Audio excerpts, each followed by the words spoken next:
Assalamu alaikum, good afternoon listeners. It's me Sulaiman Ben Swari coming back on Facebook Live. If you bear me a minute, let me share this video and the program will start.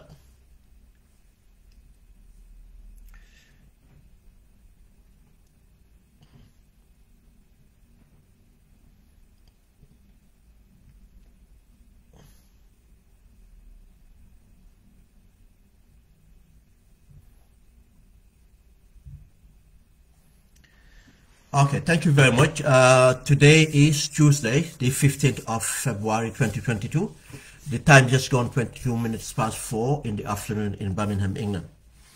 The discussions will be brief on these areas. The statement made by the trade minister concerning the price of goods and goods being delivered to Senegal. And the other one would be about the deportation, and we'll talk about 𝐴𝐻𝐻, the problems with 𝐴𝐻𝐻. Let's start with the trade minister. For those that did not know what the trade minister talked about, is that it's to say it's to the interest of Gambia, or it's good that goods are going to Senegal. This means the cargo is going to Senegal and coming en route to the Gambia, and that's helping prices to go up. Reducing the price inflation. I know that people that looked at it the other way. I don't know why they choose to look at things the other way. Why did I ask? First, you should ask, what's the mandate of that minister? This is not a statement from a common person, not a citizen just making a statement. That's why I said the statement, the content of the statement have to be put in context to who said it. What does that mean? Some people said, no, but look rationally, if you look at what the minister said, makes sense. Because if there's congestion at the port of that Banjul, then rather goods to go to Senegal and the goods to come from Senegal to come to Gambia would be better. Let's put it this first. And I will keep on repeating this. Let no Gambian or citizen who shy away. I mean the patriotic Gambians who are doing it rationally to justify, to comment or to speak about the issues that are happening to our disadvantage from Senegal. This does not mean that we blame Senegal for what is happening. No, no. Senegal is a sovereign state. They elect their government to serve the interests of Senegal. Yes, I would prefer, or logic would prefer, or rationality would prefer that Senegal looked at the mutual interest of both states. But that does not happen. States look after their interests, and it depends on their partner or their counterpart to look for their interests, and they can come in the middle and decide on a mutual interest. But in the case of Gambia, we don't have that. And that is for us Gambians to deal with that issue. That's why when we comment on this issue, it's not about hate for Senegal, it's not blaming Senegal, but it is to hold our government accountable. We can't do that without explaining the background of issues.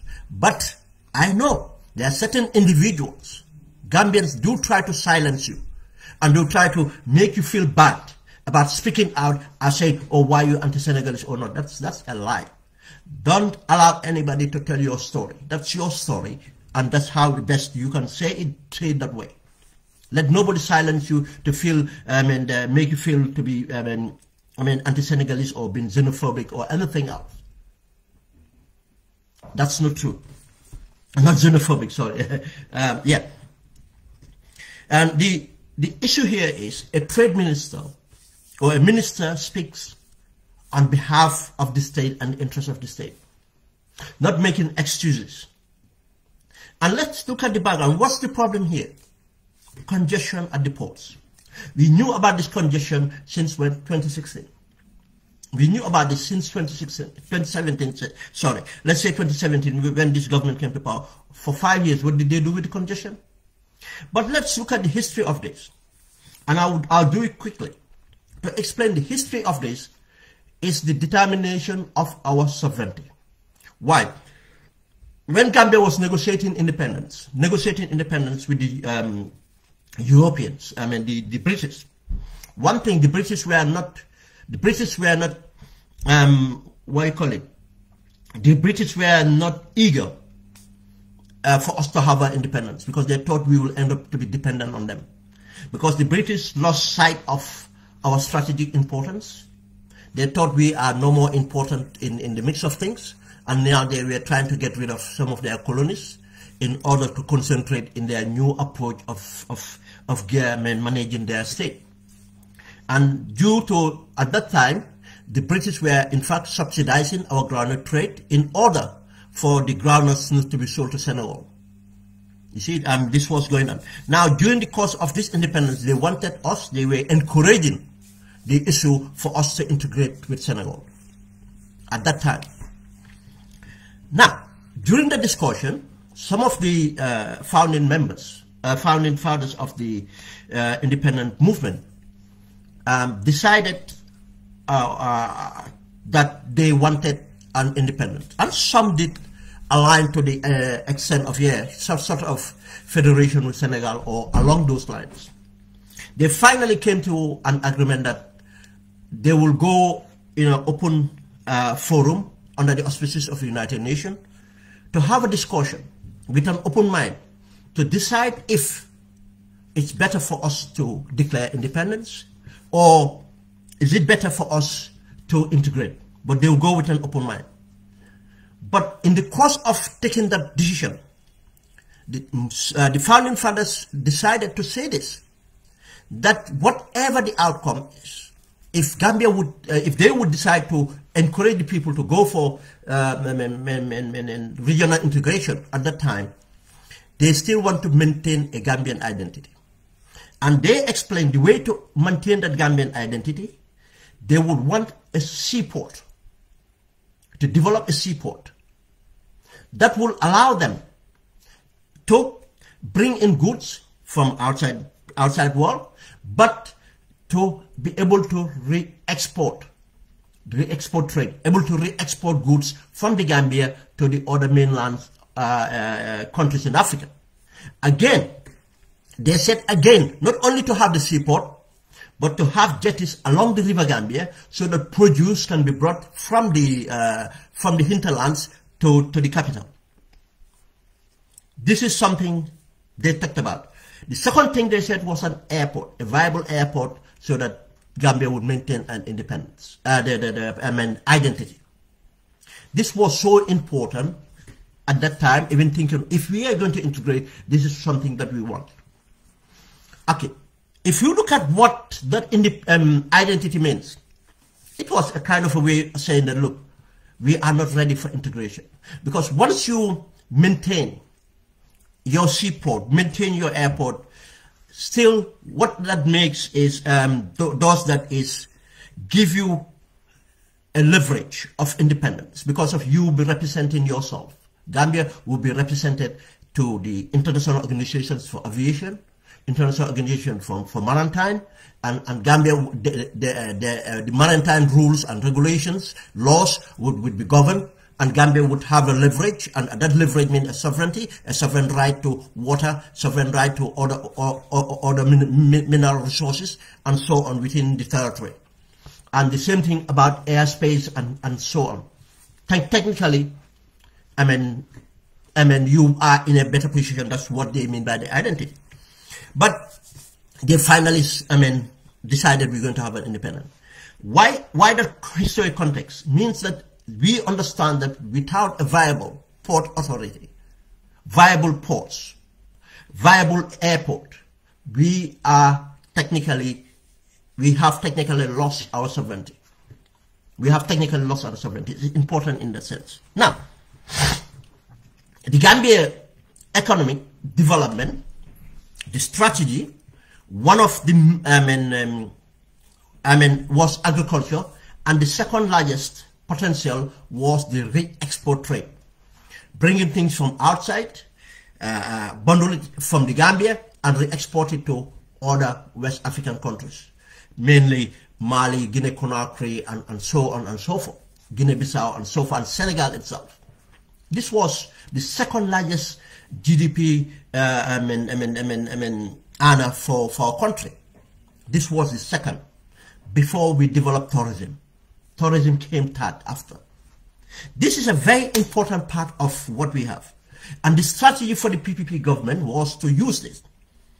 And after, in the late 80s to early 90s, the late 80s actually, the early 90s, they decided to come with the concept of the Singapore of West Africa.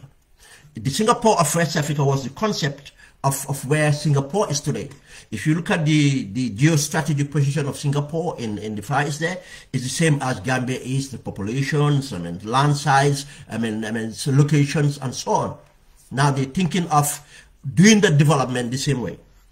Yahya Jammeh and his guys told the kind of identity, calling it Vision 2020. This was already a blueprint of the Saudi government. That was the blueprint. This started Gambia engagement with China to develop the seaport. In 1992, the first part of the part one, the first part of the project was finished. Most of the things you're seeing today, or during Yahya Jammeh, they're trying to implement, they could not. Yahya Jammeh failed to implement it. The port extension program continued from Saudi. It started from Saudi. And what they did was to increase the capacity for the ports, to handle bigger vessels and to handle more vessels. They build those anchors, where the ships would dock and offload. This was some of the things we were doing. They upgraded the port standard, the efficiency of the ports in order to compete and to move on. They introduced a lot of policies. To facilitate this. And part of this project was why GAMTEL was introduced as well. But GAMTEL was part of this and other things onto it. Then 1992, we all know what happened in 1994. And since then, the port have not been managed efficiently. What happened is Yahya Jammeh took over, and the same Yahya Jammeh template, that's what this government is working on. The same people that run it for Yahya Jammeh, the same people running for this government, and they are doing the same thing they used to do under Yahya Jammeh. Worse now. Before, Yahya Jammeh used to take 80% of the cake, and probably they take a crumbs of 10% and 10% will leave. Now everybody's taking whatever they want. Nothing comes out of it because Barrow, once he's half his share, he doesn't care.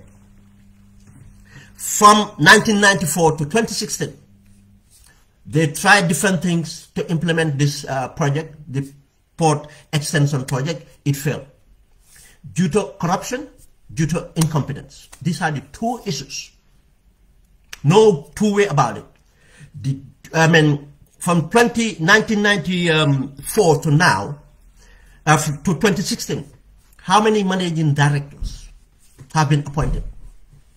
How many directors have been removed, appointed, and so on? It was complete chaos. But when we came into 2016, who are the managing directors? How is that place been managed? How is that place been managed? We all have seen the deterioration of that place. People will tell you that some of the scanners are not working, some of the cranes are not working, some of this is not working. For an institution that makes billions of dollars, if everything was accounted for, billions, lots of money. Now, how can you not prioritize in 5 years? They want to tell us in 5 years they could not build more facilities. They could not upgrade their facilities in order to be competent enough to carry, to take all this, the cargo coming in, volume of cargo coming in. Now, if they cannot do that, how can they develop that economy? If this is a main part of your economy, how can you develop if you can't do this? We don't have time to go into detail. Since this government came in, the Dubai Port Authority, Dubai World Port approach, they came during Yahya Jammeh, the deals were not allowed. They came to Barrow, the deals were not allowed. And different companies came in and out. Everything was deal kickbacks. It's not happening. Now, we cannot blame anybody else. Yahya Jammeh one is going to be accounted for, but Barrow have to account for the 5 years what's been done with the port. Nix. It's gone worse. This is the situation. Now, if the trade minister comes out, did not tell us the reasons why we cannot, the reason cannot give us excuse as a layperson and say, but it's better, at least we having things coming from Senegal. The reason I started with the historic, what happened during the PPP, during time of independence is this. If we lose the port, we are losing our sovereignty. Senegal is strategic, and I repeat again, we are not blaming them. They're doing the right for themselves. They elect their leaders who are doing right for them. That's for them to decide. They're building their ports, they're moving things. And this is not the first statement that came out from this government. What do you think? You might think that they gave up. They gave up. They just don't mind now. They're rich, filthy rich now. Now what they're doing is probably thinking of, let's get Senegal to consume us. Once Senegal consumes us, we'll be protected because we'll be seen as loyal to Senegal. One thinking might be this. Because remember when we talk about the port, new port being built by Senegal. One of the, I cannot remember, it was a minister or senior ports, or ports director general or whoever you call them, managing director, said this. Or it's okay for us because when we build our dry port in Basse, we will get trade from that. Now, again, we are not thinking of leading the market. We used to lead the market. Yes, even the time that Gambia was taking more trade from Senegal, more imports, that volume of imports, Senegal was running a port with 8 anchors. They used to call it, I used to visit there during my those times, called from Mol 1 to Mol 8, Mol 1 to Mol 8 stations. They had 8 stations then when we only had 2 stations, but still the port was efficient enough to move. Ships will come in within 2 days. It's out in sea again, back on. But they failed to do this expansion. Now, instead of us looking strategically how we do things better and be sustainable so that we can work mutual, no. Now we're saying that when they finish their development, we will anchor onto their development. This is how they're thinking. That's what's one statement. Now we have another minister, trade minister, saying that this is okay. No, this is not what we expect from the minister. We want to know what the problems are. Efficiency. Why do we have inefficiency? Why can't we have efficiency? They cannot tell us that they cannot secure finance for development. It's a lucrative industry. They cannot say that they cannot secure finance. They don't know, they don't have the know-how, or they don't care. This is where Gambians should ask this, the cost of living and everything else is affecting us. But again, if this continue, what is happening is we lose our sovereignty by now depending on imports from Senegal. We become a consumer of Senegal. This is where the problem is. This is where we should ask the government what they're doing and hold them accountable for it. Not to say the excuse, yeah, what the minister said makes sense because of the things, if there's congestion, there shouldn't be congestion. The congestion is not a good thing. It should not be. When you do something, you plan ahead. You should know how your trade will increase. You should know the volume of cargo coming in. How? Why not do this? Why can't they develop something within this 5 years?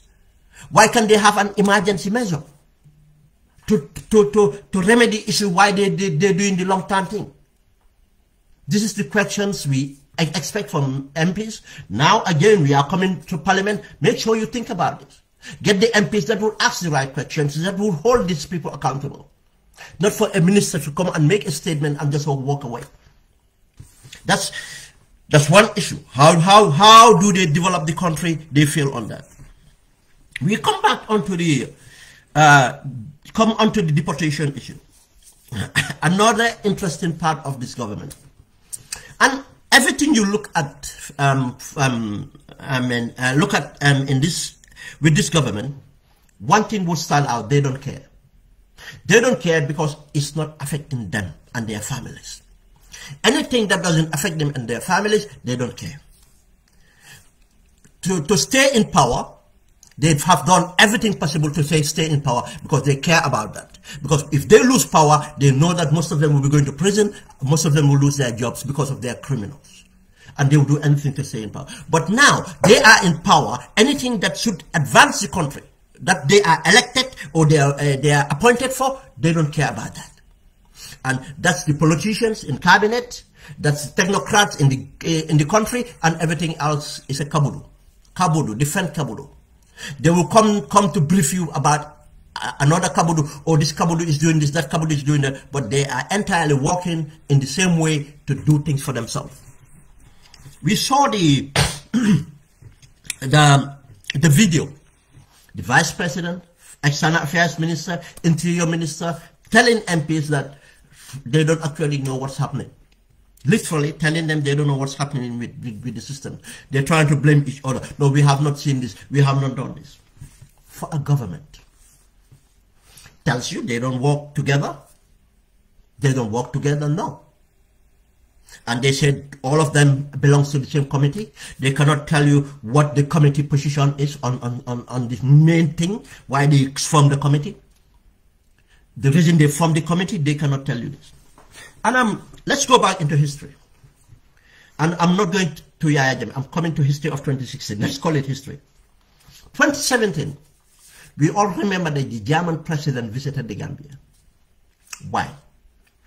The German president visited the Gambia. The German president visited the Gambia, visited certain areas, I think the victim center, visited GTTI and something else. And instead, we had President Barrow talking about the time he was in Germany, or I came from Germany, I made myself a multimillionaire. That's what he lied to this thing. That's what he was kind of sending a message to the German president that, look, those people in Germany have no excuse to be there. I left Germany, came back here, I become a multimillionaire, now I'm a president. It's possible. That was the message he was sending to the German president. But why did the German president come to the Gambia? I'm not sure. I can't remember when a German president have ever visited. It was because of what? The immigration issue. And at that time, we made programs. And before even 2016, during 2016, to moving towards the elections, I remember I hosted programs with different people, called in and give ideas, trying to reassure the backway boys. Our citizens that took the back way. We try to reassure them because some of them were calling to be anxious that say that if Jammeh goes, that means that they will not have case for asylum and they might be repatriated and so on. We try to make a case and say, no, in a democratic government, you'll be better off. We'll do this would happen, that would happen. We gave ideas that would happen. The government would engage, negotiate for this. We said all this. We did not lie. That was our expectation. That's what we know a government would do, a democratic government would do. One thing too we know is we had a position of power. In this sense, we are coming from a dictatorship. We can ask for a lot of things to be done. All these young people wanted in the that took the back way is to make something out of their life. And this was our argument that we'll make something out of their life. Help them to do that by the government working with the international community to do these things. The German president came and left. I can remember until I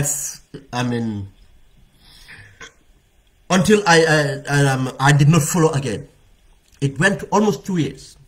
The Gambia government had never prepared what they needed to prepare to approach the German government in order for the assistance they were expecting for the Germans to do.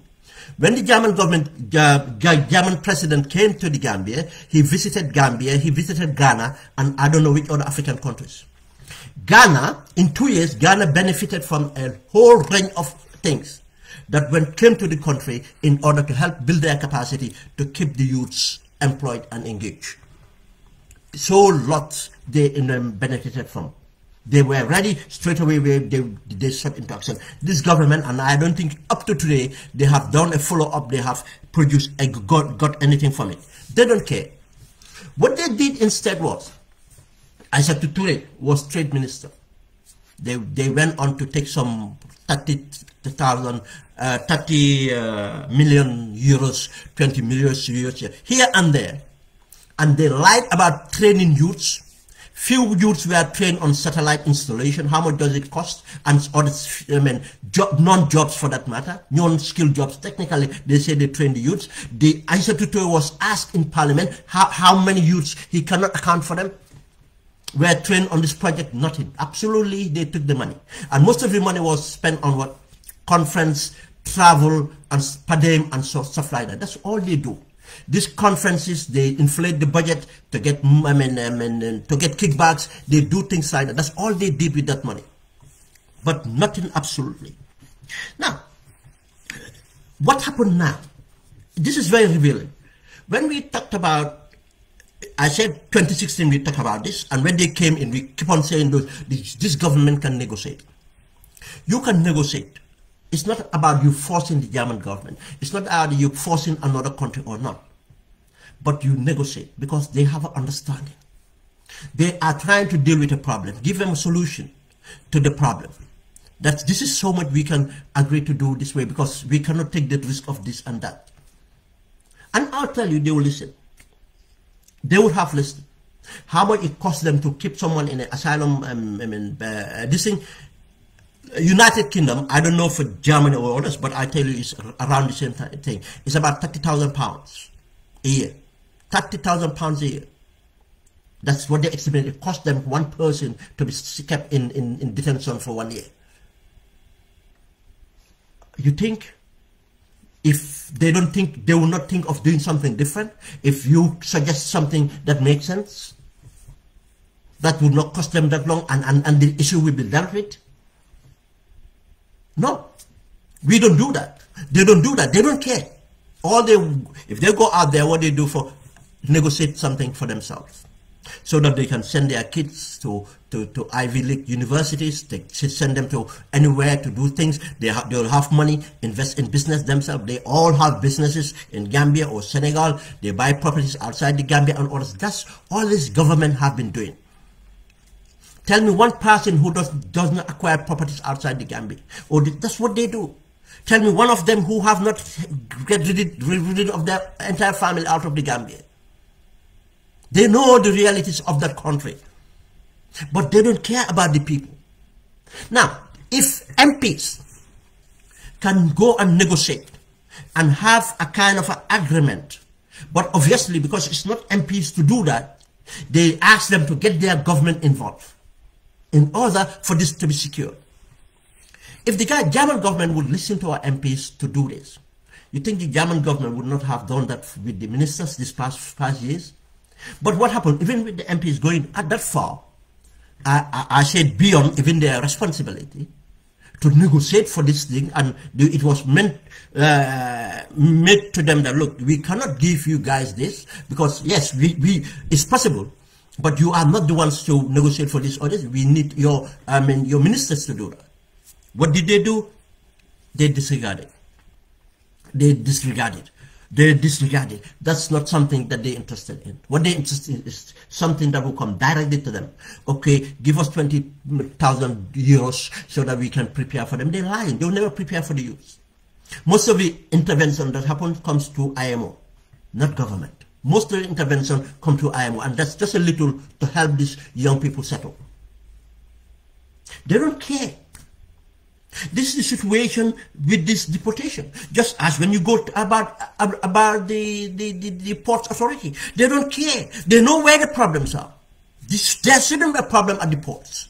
Should be managed well. There's a lot of money coming to the ports. Should be development in the ports. Why the development is not going as fast as possible? Nothing. And they will not come back to tell you anything that makes sense. But a minister will come and give you excuse. The same ministers would come and give you excuse about the deportation. Oh, I didn't know, I was not aware as this. What does that tell you? But again, we are to be blamed for letting them get away with it.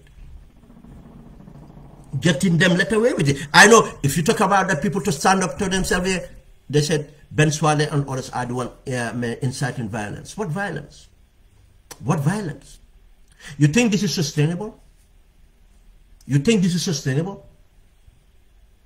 Rather organize ourselves and make demands rather than and wait for things just to erupt, disorganize and anybody to hijack. But this is what we expected. The parliamentary outcome again is for Gambians to make the decision, to elect the parliamentarians that will do the job for them. If you elect parliamentarians that go for a job, be it in the opposition, be it in government. The opposition, they will always switch to go to government.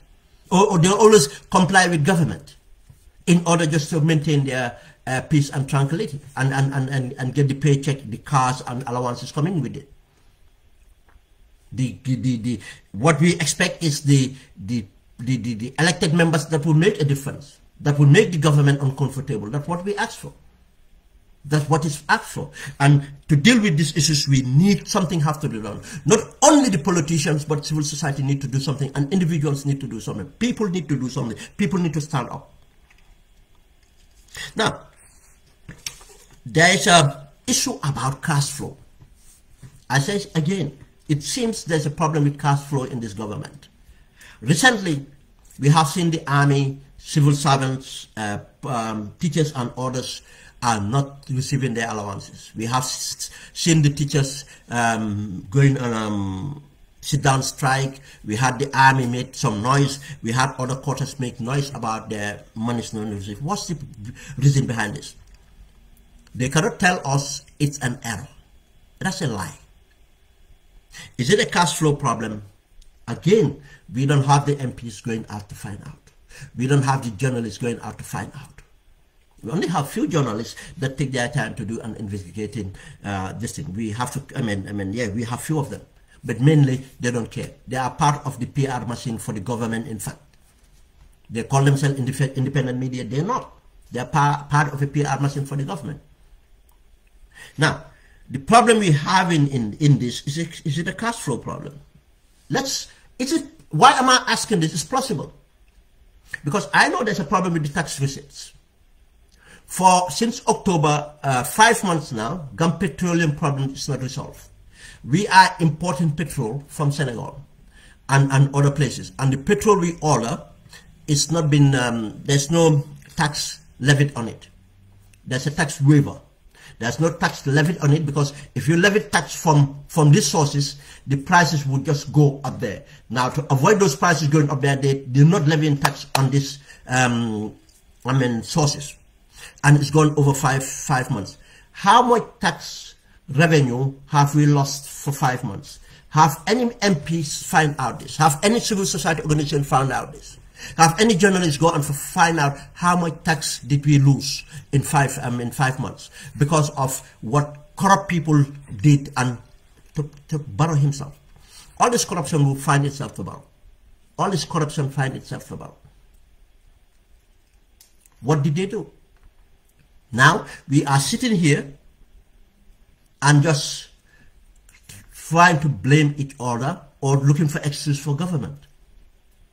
Some people trying to blame the teachers that they should not do a sit-down strike. If you can compose yourself to be a good teacher, go into the classroom when you are short of money to feed your family, you are more than a teacher. You are inhuman, and that's what we should. That's what we should be thinking of. We know they don't have much, but with even the little they have, they are not. They're expecting. You know, in many places, not even Gambia, even here, United Kingdom, if you expect money to come in, I'll tell you, you have spent it before it come in. The minute you expect that I will be paid next month, or I have a bonus coming next month, that bonus is already spent on credit cards or some way or somehow, or it's already spent mentally. You're expecting it to land for that to be purchased, or for the money to be transferred to that. And we expect our teachers just to cool up and just continue doing it. No. I think solidarity should be with the teachers. Why can't we hold politicians accountable? I think this more should have even happened. Yes. Go and say that Ben Swal is calling for violence. I know a change have to happen. The change have to happen, and this thing cannot continue. Everything is just going down the pants, and we will think that we can sit down for next election 5 years. No. That's not true. That's not feasible. It's not sustainable. It's not that I'm calling for it, but that's what is. Anywhere it happens, that's the outcome. You think Gambia will be different? Oh no, Gambians are different. Let's see. Egypt went through the same thing. Other countries went through the same thing.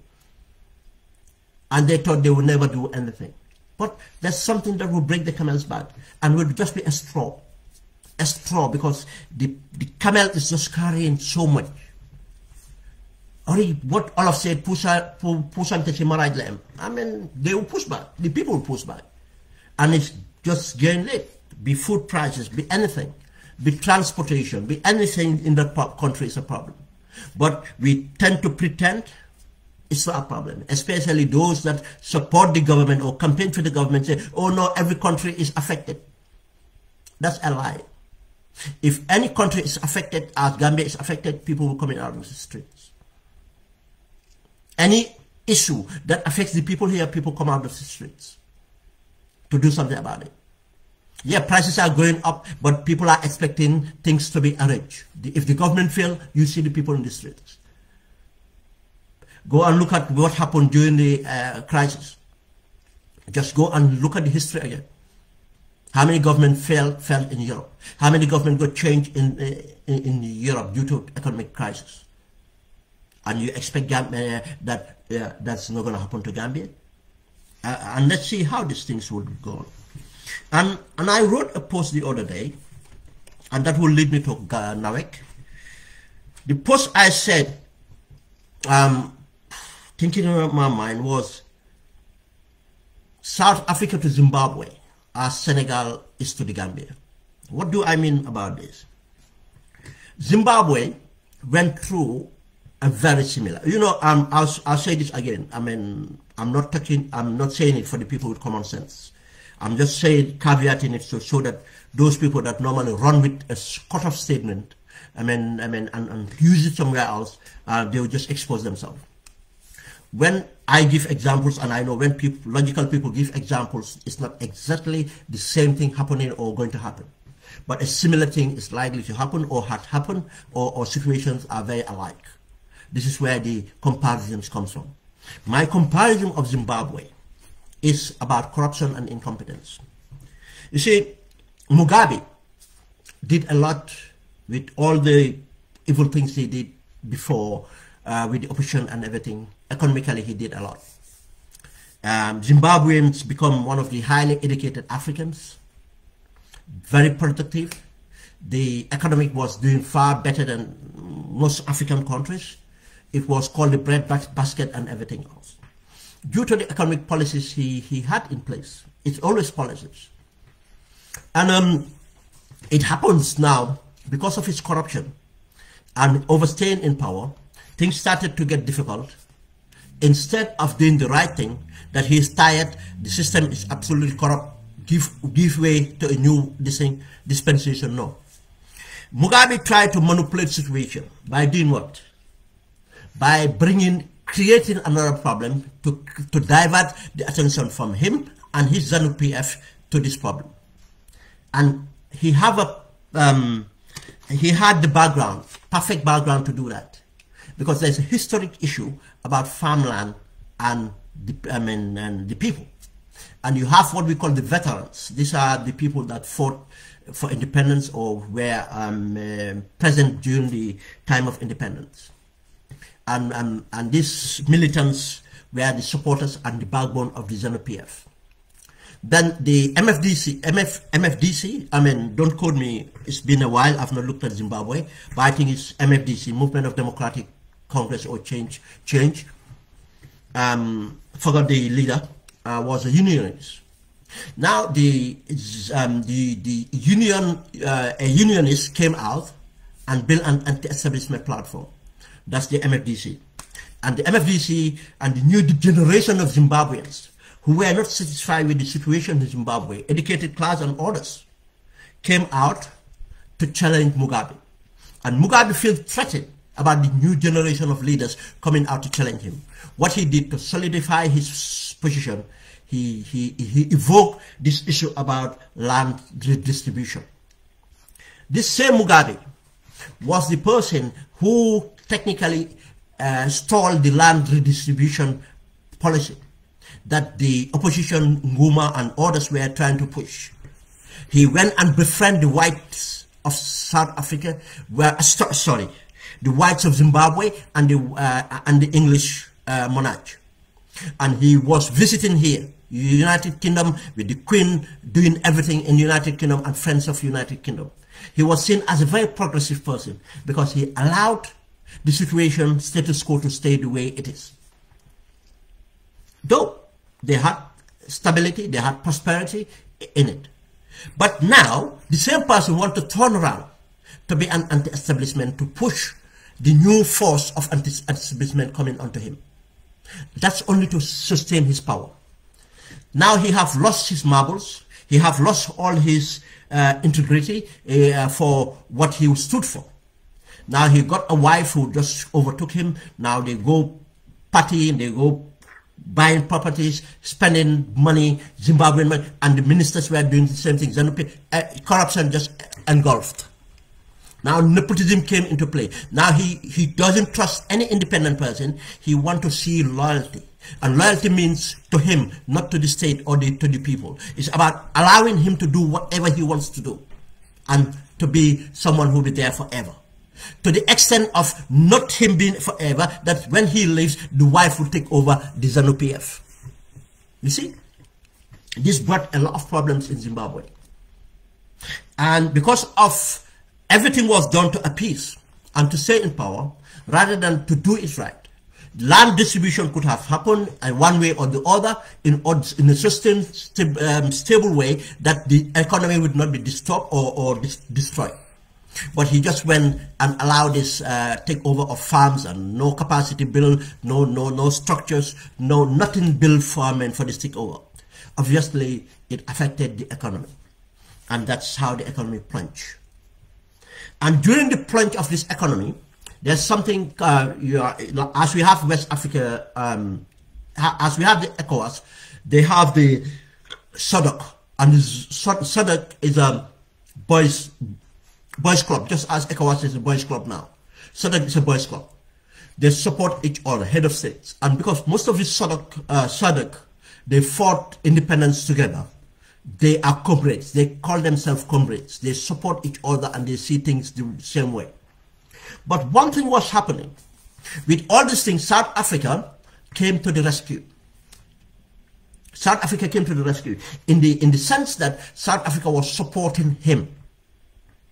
You know, but what South Africa was doing, benefiting from the misery of Zimbabweans.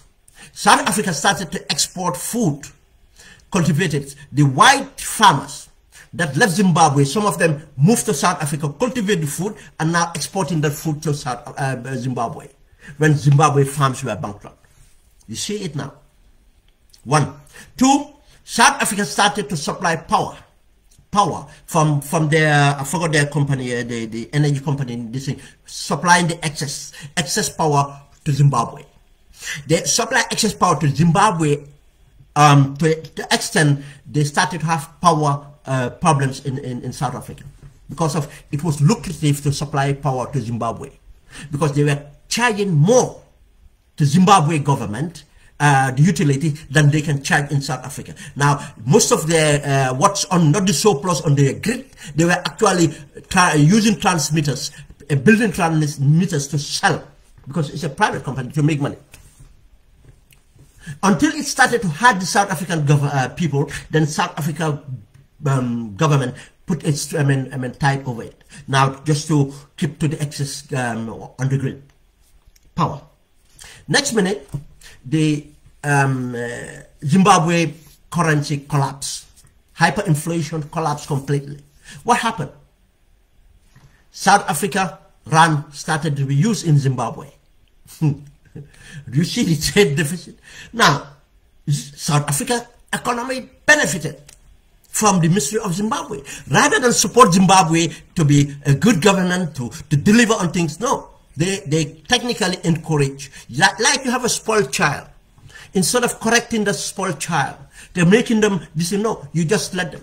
Zimbabweans, intellectuals and everything flew out of the country, and some of them even went to South Africa and become teachers and other things, and started to even be paid less. These are qualified teachers now, paid less, because now they're refugees, they don't have a choice. Now they're benefiting from what the expatriates from Zimbabwe.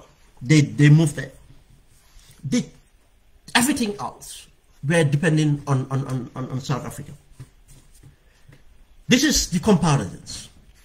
What I'm saying here is, the similarity here is, we have a poor governance. Now we are losing every sector in our country. We cannot even now feed ourselves. We have never fed ourselves, but we are losing more of the little we had for ourselves, to be doing for ourselves. Now we are depending on Senegal to do it for us. Fruits and vegetables, now we cannot even sustain that being produced, or some of the capacity we produce from the country. We are depending on a lot of things from Senegal now. It's giving a sense of normality. This is what the minister was trying to say, that, oh, it's helping us. Is it really helping us? Why not we build our capacity? I'm not saying Senegal even to help us to build those capacity. We can build our capacity if we are an effective government. You see, the scenario of South Africa and Zimbabwe. Now, we are having the problem. Another problem we have is energy. And people that understand national security will tell you energy security is part of national security. Now we have problem. 2017, we just had a power agreement, power trading agreement with Senegal. And if you look at the power trading agreement, the cost of what we buy in this thing, people tell you, yeah, that cost is okay for international market. That's a lie. Look at this way. This is excess on the Senegalese grid. They have in that area. If they don't sell us that excess, they cannot use it. It's gonna just burn out. Now, if you negotiating, ESCOM, thank you, ESCOM. If you negotiating with a partner, if Gambia was negotiating, Senegal come to say that we want to supply your North Bank division for energy. Gambia should know where they're getting their energy from. It's coming from excess on their grid. Now, as a Gambian negotiator, I know that this is something, if they don't sell it, it's going to rot in their hands. Then I have a power to negotiate. I'm not going to buy it anywhere close to international markets. Why would I do that? Considering, in fact, that the power I'm buying to supply the North Bank, it's not economically viable.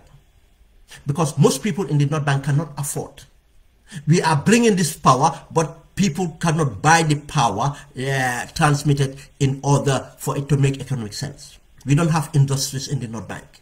We have households. How much the households are consuming this power?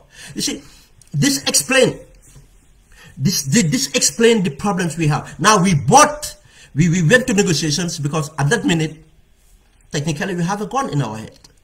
Just as during the Confederation, we have a gun on our head, we signed a Confederation, we started to accept things until Jawara said, no, my conscience cannot take this. I cannot just let Gambia go like that. I'd rather take the risk, but I'm not going to do that. In this case, Barrow, Interior Minister Mai Fatty went and signed power agreement. Now, Senelec selling their excess power to us at an exuberant price. We are helping the economy, but we are not helping ourselves. Now go and check. Again, where are the journalists, where are the MP to check? What benefits did that power arrangement have for us? What is it economic value? How much does it cost NAWEC? Is NAWEC making money from purchasing that power? NAWEC is in business as well. We have to understand this. They are in business as well. If NAWEC cannot produce by getting power from there, they can find other alternatives. You see, there are many alternatives that can be used in order to support our communities with the needed energy. I'm not saying the Nyominkas don't deserve energy. I'm not saying the Badimukas don't deserve energy. I know the Kiankas will say that. The Kiankas will say that why take electricity to Badimu? But I disagree. The entire country can be electrified, but it's not one fits all. It's not one fits all. Every place has to be feasibility studied to see what makes sense here. Is it a solar plant? Is it a private PPP? What is it? Is it? Even communities might come up and be part of the PPP, the private partnership. There are many ways to do this. It's not one way fits all. Not NAWEC to build extension cables costing millions, buying energy from non-sustainable areas. This is the failure of this government. They would do anything that comes to Senegal without negotiating. Again, I'm not blaming Senegal. This is not Senegal hating. I'm saying that we are not doing things right. Wolof said, "Buga sa bopa, minute ne dama la bañ." We have to love ourselves. We have to look after our interests. This is about looking at our interests. Now we have energy supplies from Senegal. For the North Bank, it's not sustainable. And I'll tell you, I don't know whether it's still on, whether it's completed. Before elections, we were negotiating with Senegal for Basse area. Now, what is happening with NAWEC? Now we had generators and everything in Basse area. Now they're looking for quick solutions again. We don't. I mean, what are they negotiating here? Now we're looking for energy supply from Senegal. NAWEC went into a deal with a company from America, a dodgy company. They went to a deal. Something happened. Still now, Gambians don't know. If you go onto my timeline, I've written that it's on my timeline. I reproduce it in 10th October. I wrote about this NAWEC problems.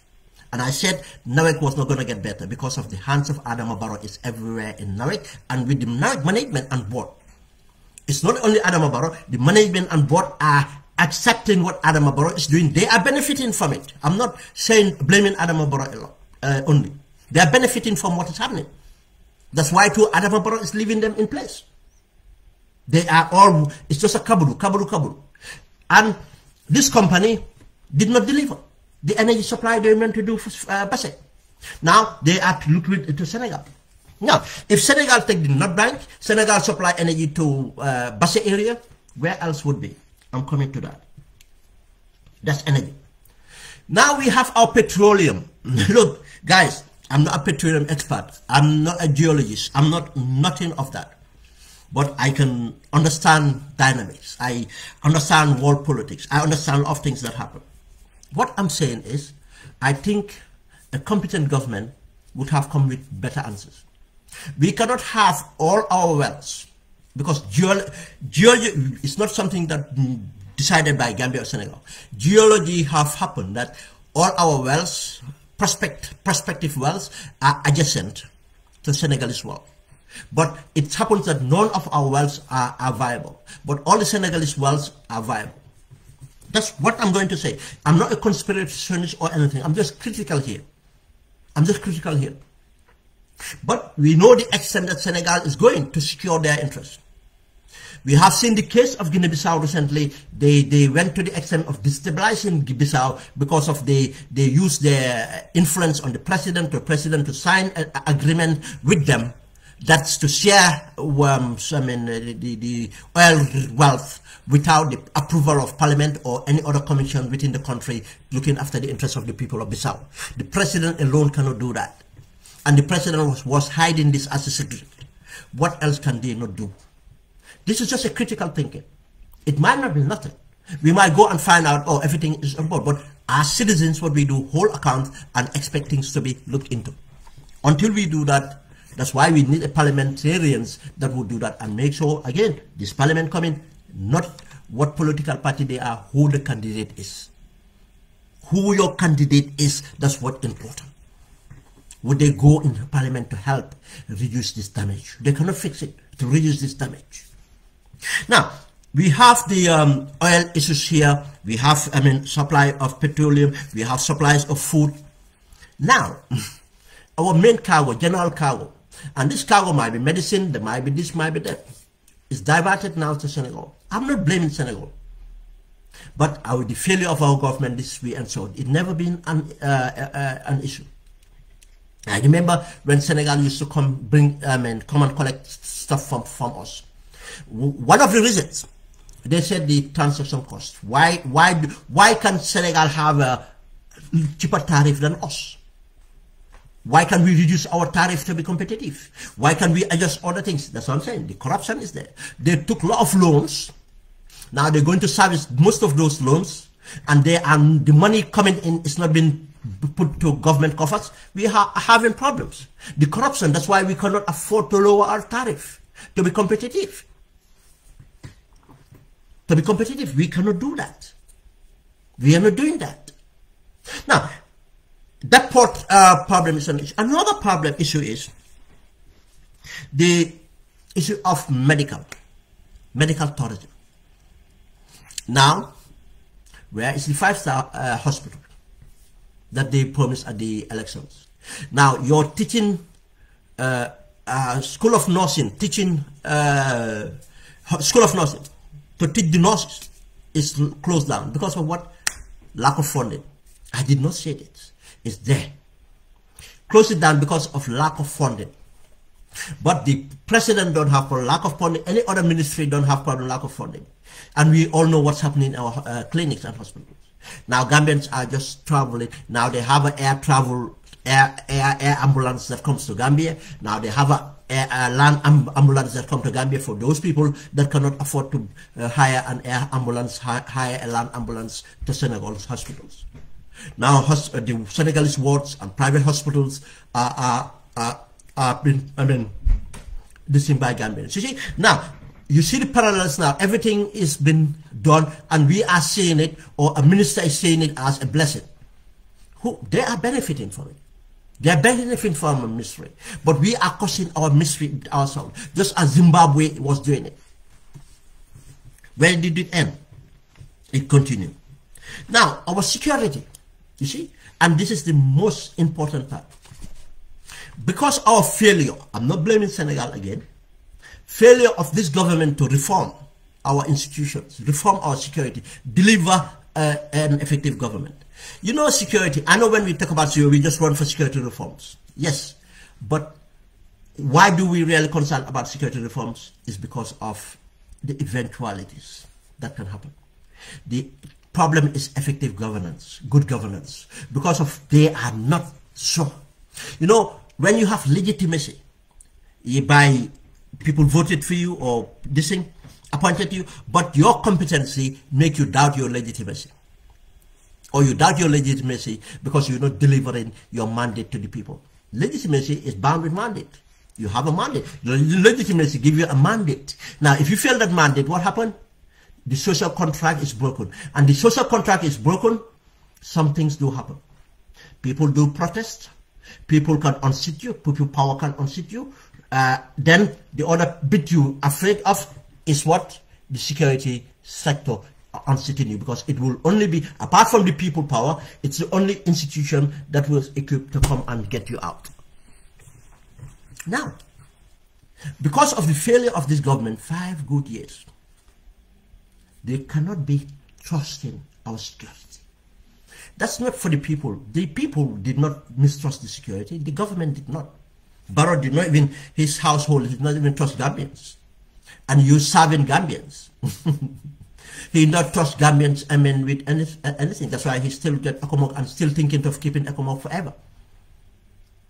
What this does is, now, if you, as I said, if you rely on a country for their security, and when you talk about economic, yes, we have other countries in it, but mainly it's the backbone of economic in Gambia is Senegal.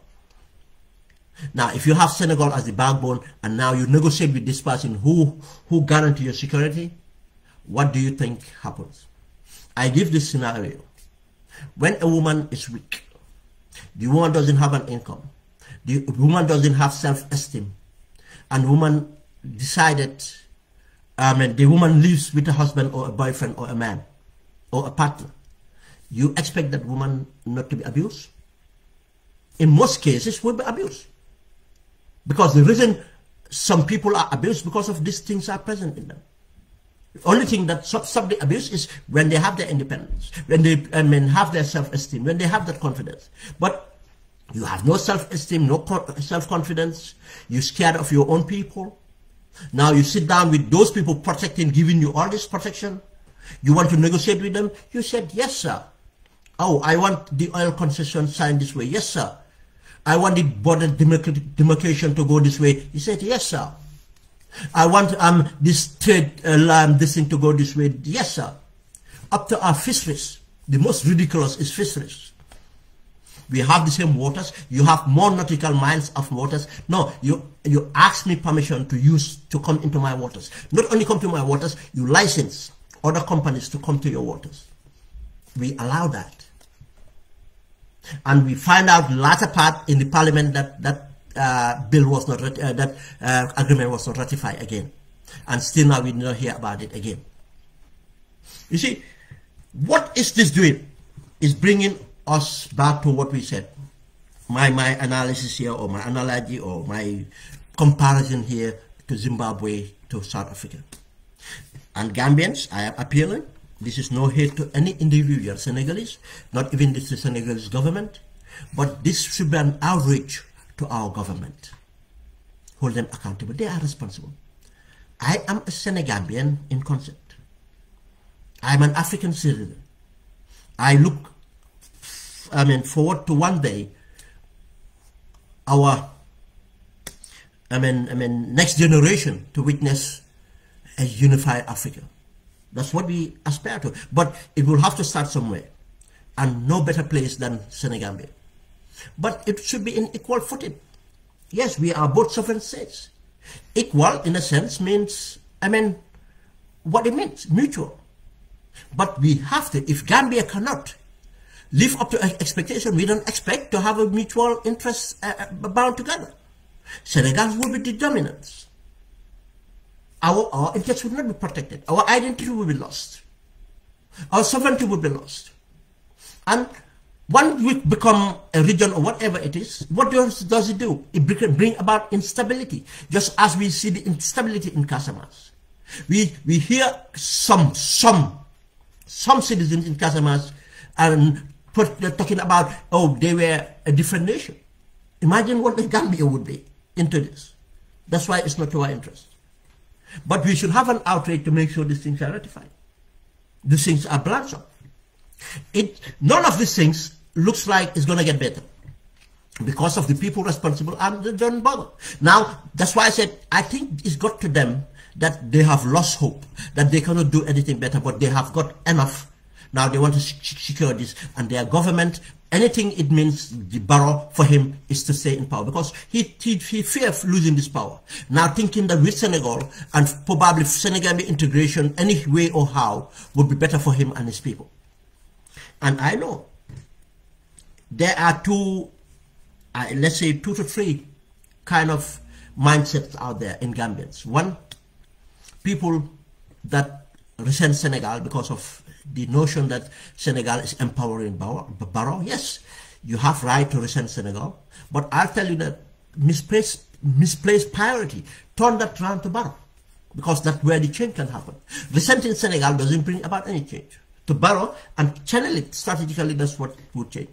I know there are people who are peace, who are happy, because for them, they think that what they think of, or who they think they are, or what they are, is represented by Senegal dominating the Gambia, or Senegal, regardless of what sort of integration Senegal, be in charge of Gambia. There are some, because they are cultural ties or whatever it is. They are. That's how they say things. There are people like me that just see that, look, things are not right. Things have to be put right. And both governments should manage things to our mutual interests, for the people to decide what they want. One day it will go to a referendum and both Gambians will decide that this is what they want. Senegalese will decide that this is what they want. Generally, there's no problem between people in Senegal and people in the Gambia. We are family. But when it comes to government, we have a problem. And this problem with government is bringing resentment into some Gambians that might be be affecting the relationship they have with other Senegalese and all these things. And we should not allow this. But this is, again, the failure of governance in our country. And lastly, as I said, let's move on to Norway. Now, Gambia, this is where the problem is. And we'll look at this way. And I'll say it. If you want to support a government that cannot even provide water, safe drinking water, not to some communities, to the entire country. Safe drinking water to the entire country. There is no water in the Gambia that's safe to drink right now. A country that cannot provide energy, electricity to their people. Nowhere in the Gambia you have proper energy supply, expected level. It's getting worse in the most vibrant areas or developed areas or whatever you call it. And we know what energy means for the economy. If you cannot supply energy, what else? We all know what water means for the people. And look at the history of this. It got worse under this administration, worse. It did not get better. And I said in October, I'm looking for part one. I have shared part two. I did part one and part two, explain what the problems are of NAWEC, through people that know what was going on in NAWEC. I said they lied. All the information they're coming out, or we have problem in this, we fixing this, we have problem in this, they're lying. Their problems are far more than that. And corruption is one of them, incompetencies too. And the incompetency is because of Barrow. They will do the corruption for Barrow. Barrow will leave them there. Why Barrow did not change them? Why government is not saying anything about NAWEC? Because of Barrow knows that he's, just as Barrow is not doing anything about Gum Petroleum, because he's in part of the corruption in Gum Petroleum, just as he didn't say anything about ports, because it's part of the corruption in ports. And it goes on. But with NAWEC, be it anything, I said this, and go and check it out. Alaji Conte, the same Alaji Conte who is going back to Barrow, was when car power, that boat with the generators came to the Gambia, he was the country rep, and he was close to Barrow. Close to Barrow. And they signed the worst deal for Gambia. He fell out with Barrow because he went and supported the opposition, UDP. Barrow chose a friend of his called Sima. I don't know the first name. I don't know if Sima is the first name or second name, but he's Sima. The guy who used to work for Social Security. He was alleged of corruption. The case was reported to the police for police to consider prosecution. Guess what? Barrow took the guy resigned, Barrow took the guy and appointed him goodwill ambassador. You know, that already undermined the investigations for the police, and that case have not been heard of again. Goodwill ambassador, now that Sima who runs errands for Barrow, business errands for Barrow, He's part of Barrow business negotiators. Now is the rep. Barrow told Car Power that you have to appoint him as your country rep. Now Sima is. Do you know why? The kickbacks from Car Power. Kickbacks from Car Power. And you think Car Power give money to Barrow? You think they were going to deliver services? That's kickback is taken from Gambian coffers, Gambian people. Not only that, again, 35 million Kodole. We told you it was a bribe from a Chinese company. That Chinese company that took the bribe had now NAWEC gave them a contract. You see, these are the problems with NAWEC. Now NAWEC will have a project. There are so much millions of this thing, but most of the contractors, or all of the contractors for that matter, have paid kickbacks to NAWEC, and that kickbacks go to Barrow and some of his handlers within NAWEC system, board and others. Now, that Chinese company is not going to deliver that quality. If you look at my article today on my timeline that I shared, there is another company, an Indian company that supply transmitters. Again, the transmitters are not fit for purpose. They blew up, causing risk to life and loss of this thing. Now, but do you know why they bought those transmitters from that Indian company? The kickbacks. And Barrow would have a share to the kickback. If he was not, he would stop it. Have a addition to the kickbacks.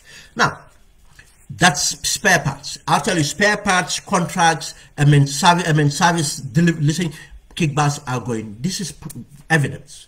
Now it's affecting the delivery. But the other one is petrol, fuel. 40% of NAWEC budget is on fuel. 40% of their budget. That's a lot of money. Millions of dollars. Fuel and lubricants. Another corruption. Barrow and so go and look at the people. I'm looking for part one. Part one would tell you the people involved with Barrow. That guy, owner of Star FM, not Star FM, let me just not say the FM. One of the FM, I think it's Bani Sissoho or something like that. That guy now, and Babakar Jawara and others are supplying NAWEC. And most of these people are supplying NAWEC with substandard petrol, fuel. And this is affecting their machines. And you see, all these things are coming up to one thing. Corruption for NAWEC through this. Now, obviously, now everywhere in the country is affected, especially in the Greater Banyan area, water and everything else. And you heard, since this government came to power, how many billions of dollars went through from World Bank and others. Where did that money go? Where did those billions go? How much this? Go and look at the bank's NAWEC accounts. Where it is now. It's either bankrupt or in the brink of bankruptcy. They're trying to massage issues. These are all reasons why you're not having this energy. I'm coming there. Now, Bakau Sanchaba, I'm over, let's just say I'm over 50 years old. I was born and there was tap water running, clean tap water running. Today, Bakau cannot have clean tap water running. Bakau cannot. They don't have water running in Bakau. Hardly. Now, imagine those people building their big houses with jacuzzi and others, don't have water being pumped to those things. You cannot have the pressures. And so, you have to build a borehole. You have to build a tank. At all that beautiful building now, you have a big tank and everything around it. Just look at that. And these boreholes are not sustainable. So many boreholes going over, the water tables will start to be destabilized. Now, what's the point now? People are, the Amantam Nama build borehole. And people think that that's a solution. Rather than challenging government, challenging NAWEC, things to be done. Everybody build a borehole. Man say, wahna suma guy and you build borehole. Wahna suma guy and you build borehole. Now we are all going to generation borehole, and the Gambian people tell you that what you call it, Gambia for develop. Gisnen tali for develop. Now you're going back to boreholes 10. 10. That's what this government delivered to you. Yeah, this guy is saying the main power pump is at Fajara. Yeah, I remember even when we were a child, it was called BOC. British, whatever, it's from BOC that it went to the Gambia. Yeah. We played around those areas. But we had water. We used to see the water pumping fresh from there on. But you cannot have water now because the entire infrastructure is collapsed. Water, electricity is collapsed, and the same management is maintained from Jammeh days. I said it's the same infrastructure intact, and Barrow is using that infrastructure. But what is going to happen with NAWEC? This is my prediction.